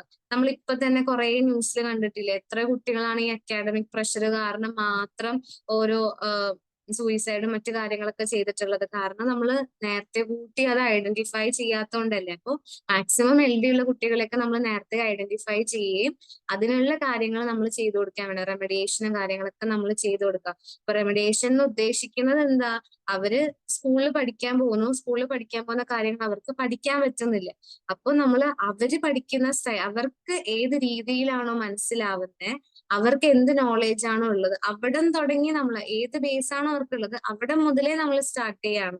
അതല്ലാതെ സ്കൂളിലത്തെ സിലബസ് എല്ലാം നമ്മൾ കണ്ടിന്യൂ ചെയ്യണേ, പകരം അവർക്ക് ആ ബേസിക്, ആ ഫൗണ്ടേഷൻ കൊടുക്കുക എന്നുള്ളതാണ് റെമഡിയേറ്റേഴ്സ് എന്ന നിലയിൽ ഏറ്റവും പ്രധാനമായിട്ട് ചെയ്യേണ്ട കാര്യം അല്ലെ. അപ്പൊ ചില കുട്ടികൾക്ക് ലേണിംഗ് ഡിസബിലിറ്റി ആയിരിക്കും, ചിലവര് പൊതുവേ സ്ലോ ലേണേഴ്സ് ആയിരിക്കും. എന്ന് വെച്ചാൽ എല്ലാവരും എല്ലാ സബ്ജക്ട്സിനും ഒരേപോലെ പതുക്കെ ആയിരിക്കും അവർ മുമ്പോട്ട് പോവുക. ഒരെണ്ണത്തിൽ പ്രോഗ്രസ് വന്നാൽ അങ്ങനെ തന്നെ മൊത്തത്തിലായിരിക്കും പ്രോഗ്രസ് കാണിച്ചു കൊടുക്കുക. ചിലവർക്ക് ലേണിംഗ് ഡിഫിക്കൽട്ടി വരാറുണ്ട്, എന്ന് വെച്ചാൽ അവരുടെ ചുറ്റുപാടും അവരെ അങ്ങനെ ആയിരിക്കും. ഇപ്പൊ ഫാമിലിയിൽ കുറെ പ്രശ്നങ്ങളൊക്കെ ഉണ്ടെങ്കിൽ ആ കുട്ടികൾക്ക് ആ പ്രശ്നങ്ങൾ തീരുമ്പോൾ ചിലപ്പോൾ അവർ പഠിത്തത്തിൽ ഓക്കെയാവും. അപ്പൊ ചിലപ്പോ പൈസയുടെ ബുദ്ധിമുട്ട് വന്നപ്പോഴേക്കും അത് വീട്ടിൽ സംസാര വിഷയമായിട്ടുണ്ടാവും. അപ്പൊ അത് ആ കുട്ടീനെ എഫക്ട് ചെയ്തിട്ടുണ്ടാവും. അപ്പൊ പൈസയുടെ പ്രശ്നം തീർന്നു കഴിയുമ്പോൾ അവർ ബാക്ക് ടു നോർമൽ ആവും. ഇല്ലെങ്കിൽ ചില സമയത്ത് ചില അസുഖങ്ങൾ വരുമ്പോൾ, പനി വരുന്ന സമയം, ഇല്ലെങ്കിൽ ഒരു എന്തെങ്കിലും തരത്തിലൊരു രോഗം വന്ന് കുറച്ച് ദിവസങ്ങൾ കഴിയുമ്പോൾ അപ്പൊ തന്നെ പഠിച്ച് ഗ്രാസ്പ് ചെയ്തെടുക്കാൻ പറ്റുന്നുണ്ടാവില്ല. പക്ഷെ കുറച്ച് ദിവസം കഴിയുമ്പോഴേക്കും അത് ഓക്കെ. അപ്പൊ അങ്ങനെയുള്ള കുട്ടികളൊക്കെ ഉണ്ട്. അപ്പൊ അവർക്കൊക്കെ തന്നെയും നമുക്ക് അതേ റെമഡിയേഷൻ കൊടുക്കുന്നത് നല്ലതാണ്. ഓക്കെ.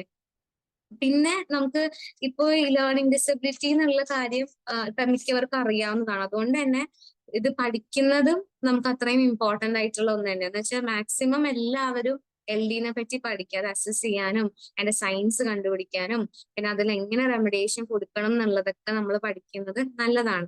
അപ്പൊ ഒരു സൈഡിൽ ഇപ്പൊ നമ്മൾ ടീച്ചേഴ്സിന്റെ ഭാഗത്തുനിന്ന് ആലോചിച്ച് നോക്കിയേ, ടീച്ചേഴ്സിന് അത് പഠിക്കാനുണ്ട് LD എന്താണെന്നുള്ളതുണ്ട്, പക്ഷെ ഡീറ്റെയിൽ ആയിട്ട് ഉണ്ടാവില്ല. നമ്മളത് ഡീറ്റെയിൽ ആയിട്ട് പഠിച്ചിട്ടുണ്ടെങ്കിൽ നമുക്ക് പെട്ടെന്ന് തന്നെ ഈ ഓരോ സയൻസ് കുട്ടികൾ കാണിക്കുമ്പോൾ നമുക്ക് അവരെ സ്പോട്ട് ചെയ്യാൻ പറ്റും.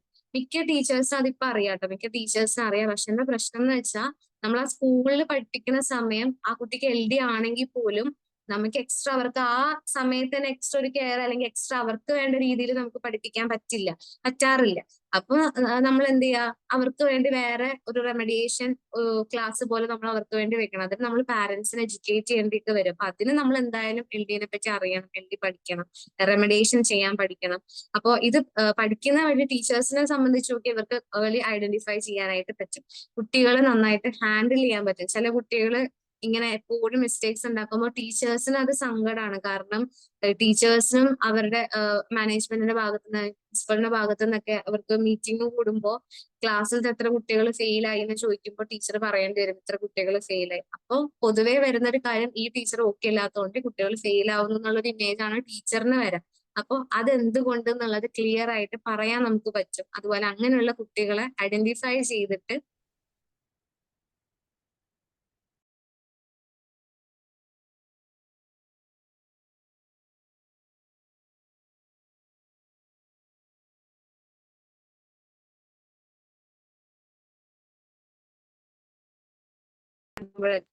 LD-യിൽ ട്രെയിൻഡ് ആയിട്ടുള്ളവർക്കാണ് കുറച്ചും കൂടി മുൻഗണന കൊടുക്കണം. കാരണം ഇപ്പോ നമ്മൾ പറഞ്ഞ പോലെ LD കേസസ് കൂടുതലായതുകൊണ്ട് തന്നെ അങ്ങനെയുള്ള ടീച്ചേഴ്സിനെയൊക്കെ എക്സ്ട്രാ അവർ പ്രിഫറൻസ് കൊടുക്കുന്നുണ്ട്. അപ്പോൾ നമുക്കിത് ശരിക്കും പറഞ്ഞാൽ നമ്മളിത് പഠിക്കുന്ന വഴി കരിയറിൽ ഒരു അപ്ഗ്രേഡ് തന്നെയാണ്.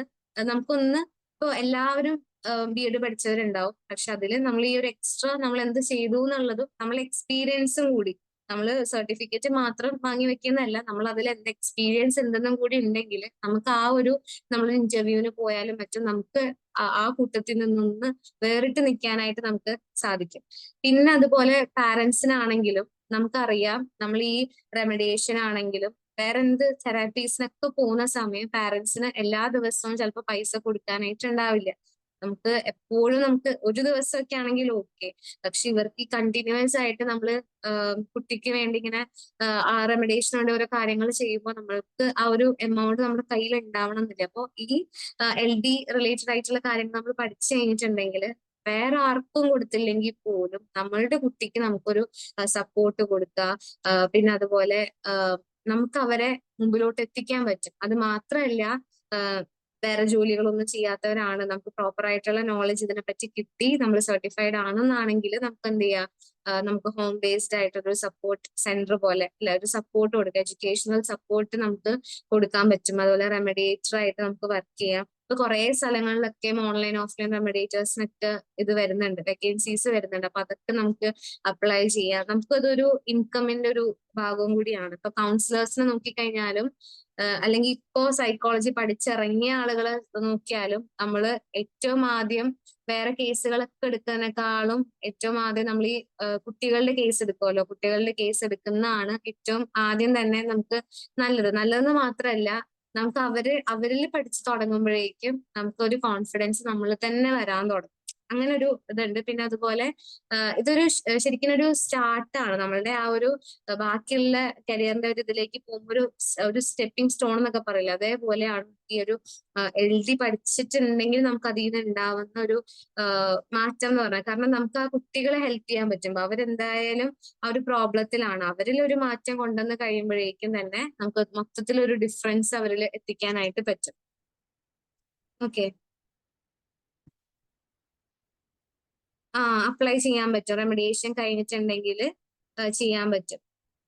സർട്ടിഫിക്കറ്റ് LD-ന്റെ ഇതിന് നമ്മൾ ആക്ച്വലി LD-ന്റെ റെമഡിയേറ്റർ ആയിട്ട് നമ്മൾ നിൽക്കില്ല. റെമഡിയേഷൻ ചെയ്യുന്നവർക്ക് സർട്ടിഫിക്കേഷൻ ഏത് അക്കാഡമിയാണ് കൊടുക്കുന്നത് അങ്ങനെയുള്ള സർട്ടിഫിക്കേഷൻ മതി. കാരണം അല്ലെങ്കിൽ നമ്മൾ സ്പെഷ്യൽ എഡ്യൂക്കേറ്റർ ആയിട്ട് LD-യിൽ കോൺസെൻട്രേറ്റ് ചെയ്തവരായിരിക്കണം. അവർ സ്പെഷ്യൽ എഡ്യൂക്കേറ്റേഴ്സ് നമ്മൾ പറയില്ലേ, ഇത് നമ്മൾ ആക്ച്വലി ഒരു മാനേജ്മെന്റ് ചെയ്യാനായിട്ട് അവരെ ഹെൽപ്പ് ചെയ്യുക. LD ഉള്ള കുട്ടീനെ നമ്മൾ മാനേജ് ചെയ്യാനായിട്ട് ഹെൽപ്പ് ചെയ്യണം. നമ്മൾ വീട്ടിൽ ചെയ്യുന്ന അല്ലെങ്കിൽ നമുക്ക് ചെയ്യാൻ പറ്റുന്ന കുറച്ച് ആക്ടിവിറ്റീസ് കൊടുത്തിട്ട് അവർക്ക് എന്താണോ പ്രോബ്ലം, അപ്പൊ നമ്മളൊരു ഇൻഫോർമൽ അസസ്മെന്റ്, നമ്മൾ ഫോർമൽ അസസ്മെന്റ് അല്ല നടത്തുന്നത്, ഫോർമൽ അസസ്മെന്റ് ക്ലിനിക്കൽ സൈക്കോളജിസ്റ്റ് ആണ് നടത്തുന്നത്. നമ്മൾ ഒരു ഇൻഫോർമൽ അസസ്മെന്റ് നടത്തിയിട്ട് ഇതാണ് നമ്മൾ ഡയഗ്നോസിസും ചെയ്തിട്ടില്ല, പക്ഷെ ഇന്ന സിംറ്റംസ് വെച്ചിട്ട് ഇതാണെന്ന് നമ്മൾ പറയാണ്.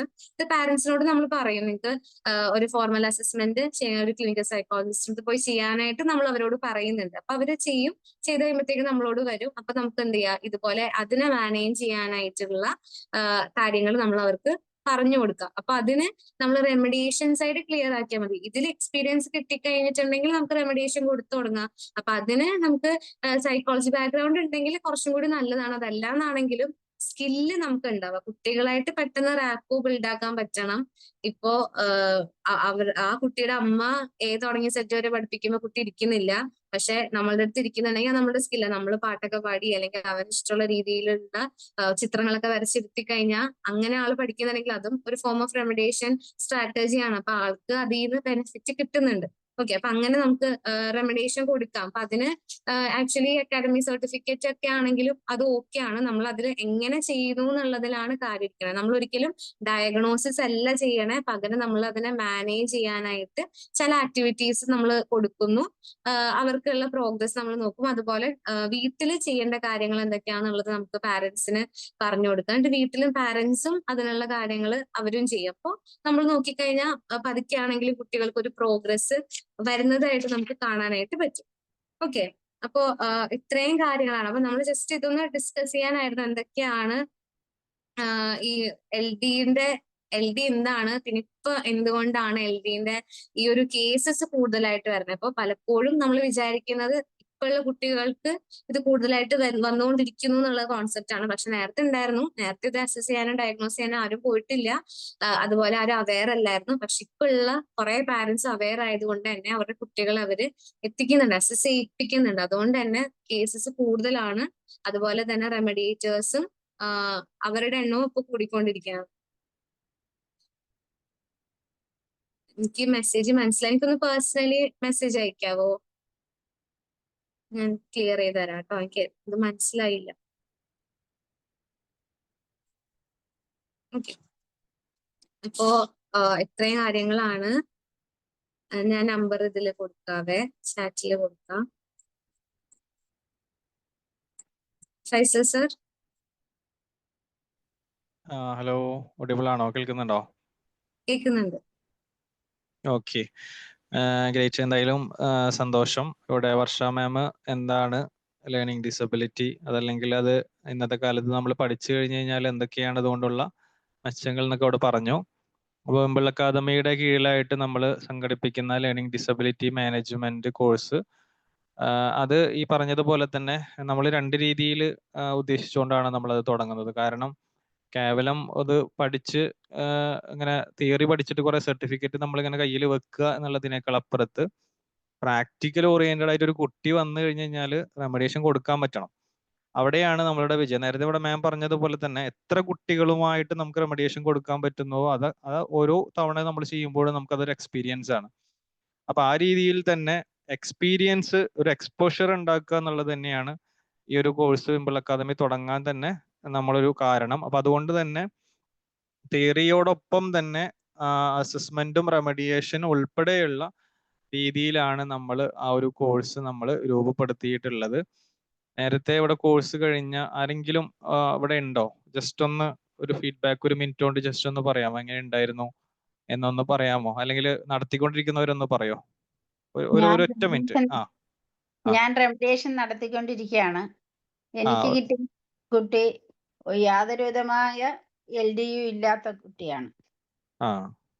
എന്നിട്ടും ഞാൻ ഇന്ന് കൊണ്ട് തീർത്തിട്ട് നാളെ മറ്റൊരു കുട്ടിയെ തുടങ്ങുകയാണ്. അതെ, അതായത് LD ഇല്ലാത്ത കുട്ടീനെ നമ്മൾ ടെർമിനേറ്റ് ചെയ്തിട്ട് വേറെ അതെ, ഒരാഴ്ച ഞാൻ ഹാൻഡിൽ ചെയ്തു. ടെർമിനേഷൻ പറഞ്ഞിട്ടുണ്ട്, ഞാൻ എഴുതി കൊടുക്കും. അത് കഴിഞ്ഞിട്ട് അടുത്ത ദിവസം യാസിൻ എന്ന് പറഞ്ഞിട്ട് ഒരു കുഞ്ഞിനെ തുടങ്ങുകയാണ്. ഓക്കെ, എങ്ങനെയുണ്ടായിരുന്നു മാം എക്സ്പീരിയൻസ്? നമ്മൾ LD പഠിച്ച് വളരെ നല്ല എക്സ്പീരിയൻസ് ആയിരുന്നു. കാരണം നല്ല സ്മാർട്ട് ബോയ് ആണ്. നന്നായിട്ട് എന്നുവെച്ചാൽ ആദ്യത്തെ ദിവസം തന്നെ ഞാൻ തൃശ്ശൂരും തിരുവനന്തപുരവും ആണ് അവന്റെ അഡ്രസ് എഴുതിപ്പിച്ചു, പേരെഴുതിപ്പിച്ചു.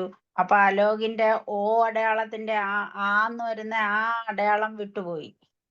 അപ്പൊ തിരിച്ച് അങ്ങോട്ട് പറഞ്ഞു കൊടുക്കുമ്പോൾ തന്നെ അവൻ എഴുതുന്നുണ്ട്. തൃശ്ശൂര് നന്നായിട്ട് എഴുതി, തിരുവനന്തപുരം എഴുതി. ഗ്രേറ്റ്.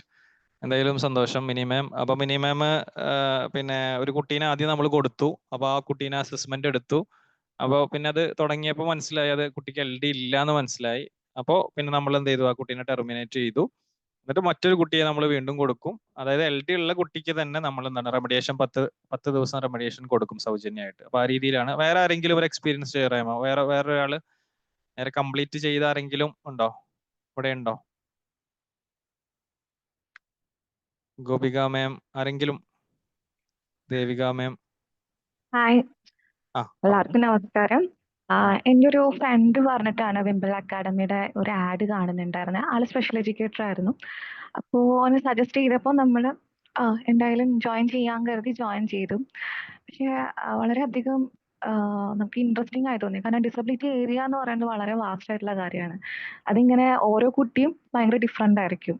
ഓരോ അപ്രോച്ച് നമ്മൾ ഓരോ ദിവസവും അവർക്ക് ഓരോരോ വ്യത്യാസങ്ങൾ ഉണ്ടായിരിക്കും. ഇതിനെ ഒരു സിലബസിന്ന് ഇതെടുത്ത് ക്യാച്ച് ചെയ്ത് പഠിക്കുക, അല്ലെങ്കിൽ നമുക്കൊരു കൂടെ ചേർത്ത് നടത്താൻ ഒരു സപ്പോർട്ട് തുടക്കക്കാർക്ക് എന്തായാലും വേണ്ടി വരും. അപ്പൊ വിംബിൾ അക്കാഡമിയിലെ ഈ ഒരു കോഴ്സിലൂടെ കിട്ടിയൊരു വലിയൊരു സപ്പോർട്ടായിരുന്നു. കാരണം കറക്റ്റ് വേണ്ടത് മാത്രമായിട്ട് നമുക്ക് തന്നിട്ട്, പ്രിസൈസ് ആയിട്ട് തന്നിട്ട് നമ്മൾ അതിനെ അപ്ലൈ ചെയ്യുമ്പോൾ ഒരുപാട് നമുക്കും എഫോർട്ട്ലെസ് ആയിട്ട് ചെയ്യാനായിട്ട് പറ്റിയിട്ടുണ്ടായിരുന്നു. 10 ദിവസത്തെ ക്ലാസ്, അതിനോടൊപ്പം തന്നെ ക്ലാസ് ഒക്കെ നല്ല അടിപൊളി ക്ലാസ് ആണ്. കാരണം തിയറി ഒക്കെ പക്ക ക്ലിയർ ആയിട്ട് നമുക്ക് ആവശ്യമുള്ള കാര്യങ്ങൾ അത്രയും ഡീറ്റെയിൽ ആയിട്ട് നമുക്ക് പറഞ്ഞു തരും. അതുപോലെ തന്നെ എന്ത് സപ്പോർട്ടാണെങ്കിലും ഇപ്പോൾ നമുക്ക് റെമഡിയേഷൻ അറിയില്ല, അല്ലെങ്കിൽ എങ്ങനെ അത് പ്രസന്റ് ചെയ്യേണ്ടത്, അല്ലെങ്കിൽ കുട്ടികളോട് എങ്ങനെ ക്ലാസ് എടുക്കേണ്ടത്, അതൊക്കെ നമുക്ക് വാട്സപ്പിൽ ഇങ്ങനെ നമുക്കിങ്ങനെ മെന്റർ ചെയ്യും, അല്ലെങ്കിൽ എക്സാമ്പിൾ അടക്കം മോഡൽ പോലെ കാട്ടി തന്നിട്ട് നമ്മൾ അതേപോലെ ചെയ്യുമ്പോൾ ആയാലും നല്ല വ്യത്യാസമുണ്ട്. നമുക്ക് ആ ക്ലാസ് വെറുതെ എടുത്ത് പോവുകയല്ല ചെയ്യുക, പകരം നന്നായിട്ട് തന്നെ അത് പ്രസന്റ് ചെയ്യാൻ, നമ്മളെ കൊണ്ട് ചെയ്യിക്കാൻ മാക്സിമം ശ്രമിക്കുക, നമ്മളെ കോൺഫിഡൻസ് വർദ്ധിക്കാനായിട്ട് സഹായിച്ചിട്ടുണ്ട്. അതേപോലെ നമുക്കൊരു കുട്ടീനെ അസസ് ചെയ്യാനും, അല്ലെങ്കിൽ ആ കുട്ടിക്ക് 10 ദിവസം ക്ലാസ് എടുത്ത് കൊടുക്കാനുള്ള ഒരു എക്സ്പീരിയൻസ് ഉണ്ട്. ചിലപ്പോൾ 1ഉം 2ഉം നേരത്തെ പറഞ്ഞ പോലെ തന്നെ ഒരു കുട്ടി ചിലപ്പോൾ LD ആയിരിക്കണം എന്നില്ല. അപ്പൊ നമുക്ക് വേറെ കുട്ടീനെ തരും. അപ്പൊ നമ്മൾ ഓരോ കുട്ടീനെ കാണുമ്പോൾ, എനിക്കൊക്കെ 2 കുട്ടികളൊക്കെ അസസ് ചെയ്യേണ്ടി വന്നിട്ടുണ്ട്. പക്ഷെ രണ്ട് ഡിഫറെന്റ് ആയിരുന്നു. ആ ഒരു രീതി നമ്മൾ ആ എക്സ്പീരിയൻസ് ഗ്യാദർ ചെയ്യാണ്. ഇപ്പൊ നമ്മൾ കുഞ്ഞു കുട്ടികളാണ് പഠിപ്പിക്കുന്നത് കരുതിയിട്ട് അയ്യോ അവർക്കൊന്നും അറിയില്ല വിചാരിക്കരുത്. പക്ഷെ അവരിൽ നിന്ന് നമുക്കും കുറെ പഠിക്കാനുണ്ട്. അതേപോലെ നമുക്ക് അവർക്ക് പഠിക്കാനായിട്ട് പഠിപ്പിച്ചു കൊടുക്കാനും കുറെ ഉണ്ട്.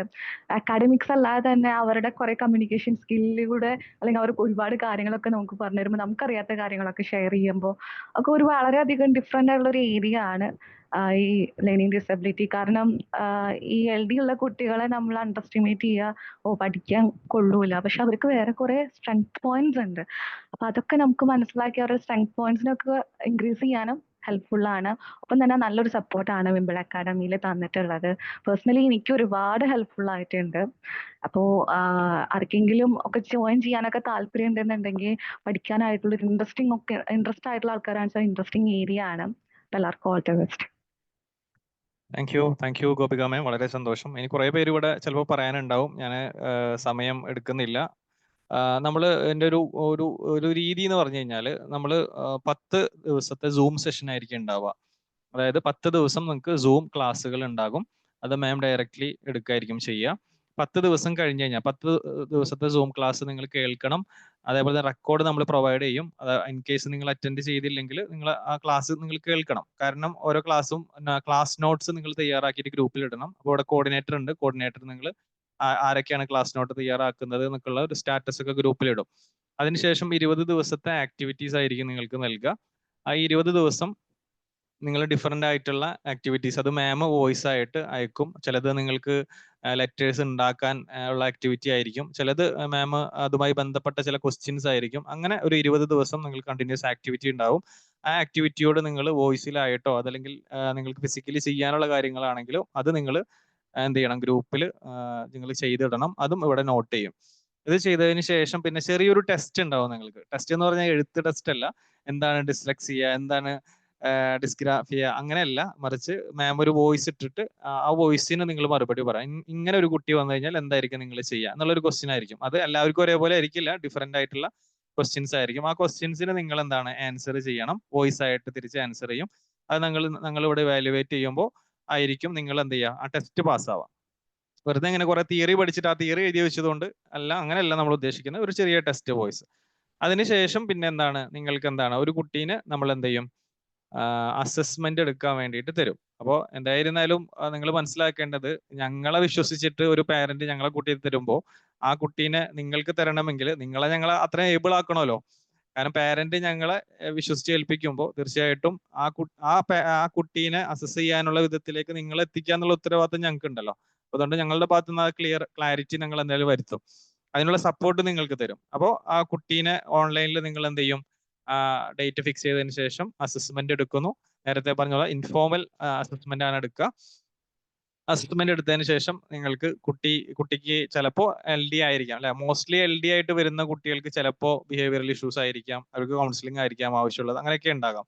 അപ്പോൾ അവർക്ക് ലേണിംഗ് ഡിസബിലിറ്റി നിങ്ങൾ ഫൈൻഡ് ഔട്ട് ചെയ്ത് കഴിഞ്ഞാൽ മാത്രമേ നിങ്ങൾ അത് കണ്ടിന്യൂ ചെയ്യേണ്ട ആവശ്യമുള്ളൂ. അതല്ല, ലേണിംഗ് ഡിസബിലിറ്റി ഇല്ലാത്ത കുട്ടിയാണെങ്കിൽ നമ്മൾ രക്ഷിതാവിനോട് പറയും കുട്ടിക്ക് ഇല്ല എന്ന് പറഞ്ഞ് അത് നമ്മൾ ടെർമിനേറ്റ് ചെയ്യും. അതിന് ആ കുട്ടിക്ക് കൗൺസിലിംഗ് ആണ് ആവശ്യമെങ്കിൽ നമ്മുടെ അക്കാദമിയിൽ നിന്ന് തന്നെ കൗൺസിലിംഗ് കൊടുക്കും. അതല്ല അവർക്ക് വേറെ കൺവീനിയന്റ് ആയിട്ടുള്ള സ്ഥലങ്ങളിൽ ഉണ്ടെങ്കിൽ അവിടെ നിന്ന് കൗൺസിലിങ്ങോ അതല്ലെങ്കിൽ ബിഹേവിയറൽ തെറാപ്പിയോ എന്തൊക്കെയാണ് ആവശ്യമുള്ളത് അത് അവർക്ക് അവിടെ നിന്ന് എടുക്കാം. അത് നമ്മൾ ഗൈഡൻസ് കൊടുക്കും അവർക്ക്. അപ്പോൾ ഈ LD കുട്ടീനെ കിട്ടിക്കഴിഞ്ഞ് കഴിഞ്ഞാൽ അസസ്മെന്റ് എടുത്തതിന് ശേഷം LD ഫൈൻഡ് ഔട്ട് ചെയ്ത് കഴിഞ്ഞാൽ 10 ദിവസം എന്ത് ചെയ്യും, സൗജന്യമായിട്ട് റെമഡിയേഷൻ കൊടുക്കുന്നു എന്നുള്ളതാണ്. അപ്പോൾ 10 ദിവസം കഴിയുമ്പോൾ തീർച്ചയായിട്ടും ആ കുട്ടിയിൽ നല്ലൊരു മാറ്റം ഉണ്ടാകും. ഇതിന്റെ ഇടയിൽ കുറെ സംശയങ്ങൾ വരും. ചില ആളുകൾക്ക് അസസ്മെന്റ് എടുക്കുമ്പോൾ സംശയങ്ങൾ ഉണ്ടാകാം. അതല്ലെങ്കിൽ അതേപോലെ തന്നെ റെമഡിയേഷൻ കൊടുക്കുന്ന സമയത്ത് ഇതൊക്കെ എന്താണ്, നമ്മൾ റെമഡിയൽ ട്രെയിനേഴ്സ് എന്ന് പറഞ്ഞൊരു ഗ്രൂപ്പ് ഉണ്ട്. ആ ഗ്രൂപ്പിലായിരിക്കും നിങ്ങൾ ചോദ്യങ്ങൾ ചോദിക്കുക. അപ്പോൾ അവിടെ ചോദിക്കുമ്പോൾ ഒന്നുകിൽ മാം ആൻസർ ചെയ്യും, അതല്ലെങ്കിൽ നേരത്തെ ഈ ഒരു സെയിം പിന്നെ ഇഷ്യൂ ഫൈൻഡ് ഔട്ട് ചെയ്ത ആരെങ്കിലും ഉണ്ടെങ്കിൽ അവർ ആൻസർ ചെയ്യുക ചെയ്യും. അപ്പോൾ അങ്ങനെയായിരിക്കും 10 ദിവസത്തെ റെമഡിയേഷൻ കൊടുക്കുക. 10 ദിവസത്തെ റെമഡിയേഷൻ കൊടുത്തു കഴിഞ്ഞാൽ നിങ്ങൾക്ക് അക്കാദമിയുടെ സർട്ടിഫിക്കറ്റ് തരും. ആ സർട്ടിഫിക്കറ്റിൽ നിങ്ങൾ 1 month learning disability course complete ചെയ്തു എന്നും അതേപോലെ തന്നെ 10 ദിവസം ഒരു കുട്ടിക്ക് റെമഡിയേഷൻ കൊടുത്തു എന്നുള്ള സർട്ടിഫിക്കറ്റ് ആയിരിക്കും നിങ്ങൾക്ക് നൽകുക. ഇനി നിങ്ങൾക്ക് റെമഡിയേഷൻ കൊടുക്കേണ്ട ആവശ്യമില്ല, ആകെ ക്ലാസ് മാത്രം കേട്ടാൽ മതി എന്നാണെങ്കിൽ നിങ്ങൾക്ക് ക്ലാസ് കേട്ടതിന് ശേഷം ടെസ്റ്റ് എടുത്തതിന് ശേഷം നിങ്ങൾക്ക് കോഴ്സിൽ നിന്ന് പിന്നെ പോകാവുന്നതുമാണ്. അപ്പോൾ നിങ്ങളുടെ സർട്ടിഫിക്കറ്റിൽ ജസ്റ്റ് കോഴ്സ് കംപ്ലീറ്റ് ചെയ്തു എന്നുള്ള സർട്ടിഫിക്കറ്റ് മാത്രമായിരിക്കും നൽകുക. ബട്ട് ഞങ്ങൾ പ്രിഫർ ചെയ്യുന്നത് നിങ്ങൾ കുട്ടിയെ അസസ്മെന്റ് എടുത്ത് റെമഡിയേഷൻ കൊടുക്കുക എന്നുള്ളതാണ്. ഇനി 10 ദിവസം സൗജന്യമായിട്ട് കൊടുത്തതിന് ശേഷം ആ കുട്ടിക്ക് അല്ലെങ്കിൽ ആ പേരന്റിന് അത് കണ്ടിന്യൂ ചെയ്യണമെങ്കിൽ വിത്ത് പേയ്മെന്റ് നമ്മൾ കണ്ടിന്യൂ ചെയ്യും. അപ്പോൾ അവിടെ കുട്ടി അത് എത്രയാണ് പേയ്മെന്റ് മേടിക്കുക എന്നുള്ളത് നമ്മൾ അവരോട് പറയും. അതിന്റെ ഒരു വിഹിതം നിങ്ങൾക്ക് നൽകും. അങ്ങനെയായിരിക്കും നമ്മൾ മുന്നോട്ട് പോകുക. അതിനുശേഷം പിന്നെ നിങ്ങൾ റെമഡിയേഴ്സ് ക്ലബിൽ നമ്മൾ ആഡ് ചെയ്യും. അവിടെ നമുക്ക് മീറ്റിങ്ങുകൾ അടക്കം ഉണ്ടാവും. ഇന്ന് മീറ്റിംഗ് ഉണ്ടായിരുന്നു. അതേപോലെ തന്നെ അതിൽ നിങ്ങൾക്ക് വെബിനാറുകൾ എടുക്കാനുള്ള ഓപ്പർച്യൂണിറ്റി നമ്മൾ നൽകും. പേരൻസിന് വേണ്ടിയിട്ടുള്ള വെബിനാറുകൾ ഡിഫറെന്റ് ടോപ്പിക്കിൽ നിങ്ങൾക്ക് എടുക്കാം. അതേപോലെ തന്നെ നമുക്ക് വരുന്ന കേസുകൾ, നമുക്ക് വന്ന് തുടങ്ങുന്ന കേസുകളിൽ നിങ്ങൾക്ക് സഹകരിക്കാൻ സന്നദ്ധമാണെങ്കിൽ നിങ്ങൾക്ക് കേസുകൾ നമ്മൾ പിന്നീട് വിത്ത് പേയ്മെന്റ് ഉള്ള കേസുകൾ നമ്മൾ നൽകും. അത് നമുക്ക് കിട്ടുന്നതിനനുസരിച്ചിട്ടാണ് കേട്ടോ, കിട്ടുന്നതിനനുസരിച്ചിട്ട് നിങ്ങൾക്ക് നൽകും. അതേപോലെ തന്നെ ഫർദർ സപ്പോർട്ടുകളും ഉണ്ടാവും. അപ്പോൾ ഈ രീതിയിലായിരിക്കും നമ്മുടെ കോഴ്സ് മുന്നോട്ട് പോകുക. നാളെ മുതലാണ് നമ്മൾ അതിന്റെ 5ാമത്തെ ബാച്ച് സ്റ്റാർട്ട് ചെയ്യുന്നത്, April 7th. അപ്പോൾ April 7th മുതൽ അങ്ങോട്ട് 10 ദിവസം അടുപ്പിച്ച് സൂം ക്ലാസ്സും പിന്നെ 20 days ആക്ടിവിറ്റി ആയിരിക്കും ഉണ്ടാകുക. അപ്പൊ ഇതിലൂടെ ഒരു നിങ്ങൾക്ക് കോൺഫിഡൻസ് ഉണ്ടാക്കുക എന്നുള്ളതാണ് പ്രധാനം. വെറുതെ ഒരു കോഴ്സ് കംപ്ലീറ്റ് ചെയ്യുക എന്നുള്ളതിനേക്കാൾ അതിലൊരു കോൺഫിഡൻസ് രൂപപ്പെടുത്തുക എന്നുള്ളതാണ് നമ്മളുടെ ഉദ്ദേശം. അപ്പോൾ എന്തായിരുന്നാലും നിങ്ങൾക്ക് ഇനി എന്തെങ്കിലും ഇതുമായി ബന്ധപ്പെട്ട് സംശയങ്ങൾ ഉണ്ടെങ്കിൽ നിങ്ങൾക്ക് ഇവിടെ ചോദിക്കാവുന്നതാണ്.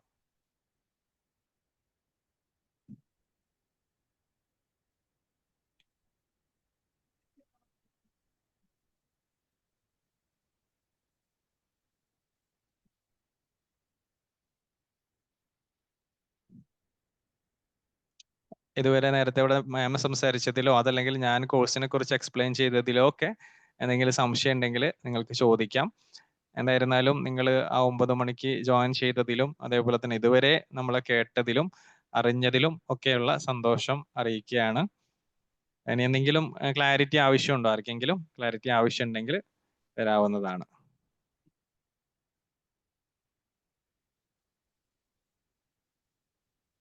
ക്ലിയർ ആണല്ലോ എല്ലാവർക്കും? എല്ലാവരും ക്ലിയർ ആണെന്ന് വിചാരിക്കുന്നു. ക്ലിയർ ആണെങ്കിൽ ക്ലിയർ ആണെന്ന് പറയോ സാർ? ഫീ എത്രയാണ്, അതിന്റെ ഡീറ്റെയിൽസ് ഒന്ന് പറയാമോ? ഫീ 2500 രൂപയാണ് ഫീ വരുന്നത്. അതിൽ വിംബിൾ അലൂമിനി ആണെങ്കിൽ, അതായത് നിങ്ങൾ ഏതെങ്കിലും ഒരു കോഴ്സ് CBT ആകാം, അതല്ലെങ്കിൽ മാമിന്റെ തന്നെ ആർട്ട് തെറാപ്പിയോ പ്ലേ തെറാപ്പിയോ അങ്ങനെ ഏതെങ്കിലും ഒരു കോഴ്സ് എടുത്ത ആളുകളാണെങ്കിൽ അവർക്ക് 2000 രൂപയേ ഉള്ളൂ. അതല്ല ഒരു കോഴ്സ് കൊടുക്കാതെ ഡയറക്റ്റ്ലി വരുന്ന ആൾക്കാരാണെങ്കിൽ 2500 രൂപ.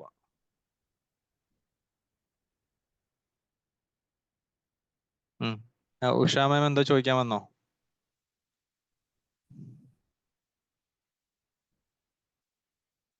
അൺമ്യൂട്ട് ചെയ്യാൻ പറ്റുന്നില്ലേ? ഓക്കെ. എനിക്ക് താല്പര്യം ഉണ്ടായിരുന്നു, അതൊന്ന് പറയാൻ വേണ്ടിട്ടായിരുന്നു. ഓക്കെ. ഇൻട്രസ്റ്റഡ് ആണെങ്കിൽ മാമിന്റെ അല്ലെങ്കിൽ ഞാനിവിടെ എൻ്റെ നമ്പർ ഞാനിവിടെ ടൈപ്പ് ചെയ്തിടാം. ഓഫീസ് നമ്പർ ടൈപ്പ് ചെയ്തിടാം. ഒന്ന് അതിലേക്കൊന്ന് ഹൈ അയച്ചാൽ മതി കേട്ടോ.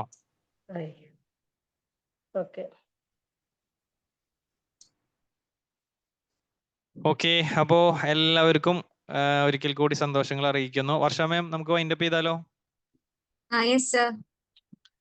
അപ്പോൾ ഇനി എന്തെങ്കിലും നിങ്ങൾക്ക് സംശയങ്ങൾ ഉണ്ടെങ്കിൽ ഇവിടെ ഓഫീസ് നമ്പർ ഇട്ടിട്ടുണ്ട്. ഞാൻ ഓഫീസ് നമ്പറിൽ 9995237334 ഈ നമ്പറിൽ ബന്ധപ്പെട്ട് കഴിഞ്ഞ് കഴിഞ്ഞാൽ നേരത്തെ ഉള്ള ഫീഡ്ബാക്കുകളും അതേപോലെ തന്നെ കോഴ്സിന്റെ ഡീറ്റെയിൽസ് ഒന്നും കൂടി അതിന്റെ സ്ട്രക്ചറും കാര്യങ്ങളൊക്കെ നിങ്ങൾക്ക് അയച്ചിരുന്നതാണ്. അതേപോലെ തന്നെ നമുക്ക് ഇതേപോലെ ഫ്രീ വെബിനാറുകളൊക്കെ ഉണ്ടാകും. അപ്പോൾ നിങ്ങൾക്ക് ജോയിൻ ചെയ്യാം. വിംബിൾ അക്കാദമിയുടെ സൈസോൺ ഗ്രൂപ്പിൽ ജോയിൻ ആയി കഴിഞ്ഞാൽ സൈക്കോതെറാപ്പിയുടെയും കൗൺസിലിങ്ങിന്റെയും ഒക്കെ ക്ലാസ്സുകൾ ഉണ്ടാവും. നാളെ 8 മണിക്ക് ടോക്സിക് പാരന്റിങ് എന്നുള്ള വിഷയത്തിൽ ഡോക്ടർ യൂനുസ് സാറിന്റെ ക്ലാസ് ഉണ്ടാകും, ഫ്രീ സെഷൻ ഉണ്ടാകും. അപ്പോൾ ജോയിൻ ആവുക. അതിന്റെ ലിങ്കും കാര്യങ്ങളൊക്കെ നമ്മുടെ ഗ്രൂപ്പിൽ വരും. അപ്പോൾ ഒരിക്കൽ കൂടി എല്ലാവർക്കും സന്തോഷങ്ങൾ, സ്നേഹങ്ങൾ അറിയിക്കുന്നു. നമ്മുടെ കൂടെ ഉണ്ടാവുക, ഞങ്ങൾ നിങ്ങളുടെ കൂടെ ഉണ്ട്. അപ്പോൾ ഒരുമിച്ച് തന്നെ നമുക്ക് മുന്നോട്ട് പോകാം. അപ്പോൾ ഈ ഒരു സെഷൻ ലീഡ് ചെയ്ത ഞങ്ങളുടെ ബഹുമാനിയായിട്ടുള്ള ഫാക്കൽറ്റി വർഷ മാമിന് സന്തോഷവും സ്നേഹവും അറിയിച്ചുകൊണ്ട് നിങ്ങൾക്ക് എല്ലാവർക്കും സ്നേഹം അറിയിച്ചുകൊണ്ട് ഈ ഒരു സെഷൻ ഇവിടെ വൈൻഡപ്പ് ചെയ്തതായിട്ട് അറിയിക്കുന്നു. Okay, thank you so much. Sir, നാളെ എക്സാം ഉണ്ട്, ഡിഗ്രി. ഓക്കെ. അപ്പൊ എക്സാമിന് ഓൾ ദ ബെസ്റ്റ്. നന്നായിട്ട് പഠിച്ചോളൂ കേട്ടോ. നമ്മളുടെ വെബിനാറിന്റെ റെക്കോർഡ് അവൈലബിൾ ആയിരിക്കും. വിംബിൾ അക്കാദമിയിൽ പോയി കണ്ടാൽ മതി എക്സാമിന് ശേഷം കേട്ടോ. ദേവി കൃഷ്ണ, ഓക്കെ, ബൈ.